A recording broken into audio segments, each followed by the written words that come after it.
Welcome to this explainer. Today, we're diving straight into the legendary source material of Napoleon Hill. Look, if you've ever gone down the rabbit hole of self-improvement or business strategy, you have absolutely felt the echoes of his work. Today, we're going to uncover exactly why Think and Grow Rich remains one of the most influential self-development texts ever written. We're not just skimming the surface here. We're breaking down the core mechanics of his philosophy so you can truly understand what makes it tick. Okay, here's our roadmap for today. We'll be looking at 1. Wealth begins in mind. 2. The mindset of success. 3. The formula for success. 4. Core principles of achievement. And 5. Motivation versus scientific proof. Let's get right into it. Section 1. Wealth begins in mind. Let's start with the absolute foundation of Hill's entire philosophy. So, the really crucial point here is that wealth and success, they don't start with a paycheck, or an inheritance, or even a lucky break. According to the source material, a person becomes rich in their mind way before becoming rich in reality. It completely challenges the conventional idea that having money is what gives you a wealthy mindset. Hill argues it's actually the exact opposite. The mindset is the prerequisite for the money. Now you might be wondering, where did he even get this idea? Well, Napoleon Hill claimed to have spent more than 2 decades studying the absolute titans of his time. He spent over 20 years interviewing giants of industry. Think people like Thomas Edison and Andrew Carnegie, just to discover the common denominators of their success. He wasn't just sitting in a room theorizing, he was actively looking for a repeatable pattern among historic figures. Section 2. The mindset of success. So, how do their minds actually differ from everyone else's? Hill discovered a really stark contrast. Think about it. Most people basically drift. They live without a clear direction, they constantly doubt themselves, they let fear dictate their choices, and they give up way too quickly. But then, on the flip side, highly successful people operate on a completely different frequency. They have a hyper-specific purpose, they have unwavering belief in themselves, they take consistent action, and most importantly, they keep going after they fail. It's not just about positive thinking, it's a fundamental difference in how they process the world around them. Section 3. The formula for success. Having the right mindset is great, but how do we practically apply it? Hill actually lays out this exact 6-step sequence to turn thoughts into reality. It kicks off with desire, which essentially fuels your faith. That faith gives you the clarity to create a plan, which you then immediately put into action. An action sustained over a long period of time, that's persistence, which ultimately gets you to step 6, success. The source material really emphasizes that thoughts only become reality when a strong emotional desire is paired with relentless, consistent action. Section 4. Core principles of achievement. To really grasp how to move through those steps, we need to examine a few of Hill's specific principles. Notice how incredibly blunt Hill is here. According to the author, a vague, general wish to be rich simply isn't going to cut it.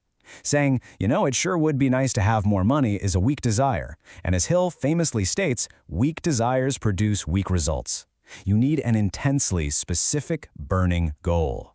So how do you avoid getting those weak results? You have to precisely define your desire. You need to state the exact amount of money you want and lock in a hard date for when you'll acquire it. But here is the kicker, the part where most people fail. You have to define exactly what you're willing to give in return, because success always requires a trade. You have to be willing to trade your time, your effort, or your comfort to achieve that specific goal. This brings us to Autosuggestion. It's easily one of the book's most famous and maybe even a bit controversial concepts. Autosuggestion is basically the practice of repeating your goals daily, constantly visualizing success, and programming your mind. The whole point is to literally convince your brain that the goal is already a reality. It's kind of like a GPS, right? By repeatedly entering the destination, your subconscious stops looking for excuses and starts looking for the fastest route. Now, let's look at how these two mindsets handled choices. Hill observed a massive gap when it came to decision-making. Successful people decide rapidly, and they rarely change their minds just because of outside pressure.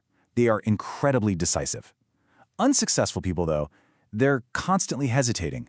They get paralyzed by overthinking and habitually postpone taking action. If you want to use Hill's principles, you have to train yourself to act decisively. Of course, when you do take action, you're inevitably going to hit some hurdles. This highlights Hill's principle of persistence, warning us that most people quit entirely too early. He famously tells the story of a miner, R.U. Darby, who literally gave up just 3 feet away from a massive vein of gold. That is the ultimate tragedy of a lack of persistence. But listen, you don't have to do it alone. In fact, Hill strongly insists you shouldn't. He coined the term mastermind, pushing the idea that your success is heavily dictated by the ambition and intelligence of your network. The concept is simple but profound.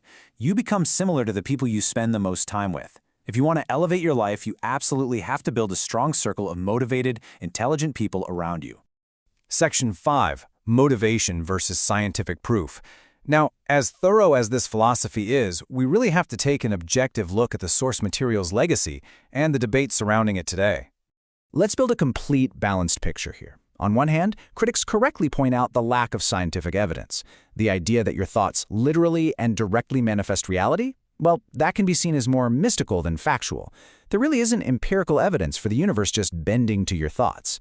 But even the harshest skeptics admit the text has incredible enduring value. It's an absolutely phenomenal tool for motivation. It creates this powerful internal sense of control and serves as a literal masterclass in goal setting, discipline, and persistence. And because it provides such a strong framework for taking control of your life, these principles haven't faded away at all.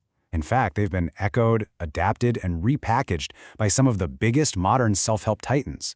We're talking authors like Tony Robbins, Robert Kiyosaki, James Clear, and Brian Tracy. They all heavily utilize those foundational ideas of mindset, specific goal setting, and habituation that Hill popularized nearly a century ago. As we wrap up this explainer, I want to leave you with a rather provocative question directly inspired by Hill's conclusion. Genuinely audit your own setbacks right now. Are you failing because of a true lack of opportunities out there, or because you just stopped believing and gave up a little too early? It's a tough question for sure, but answering it honestly might just be the very first step in mastering your own mindset. Thank you so much for joining me, and I encourage you to keep questioning, keep learning, and keep visualizing your own success.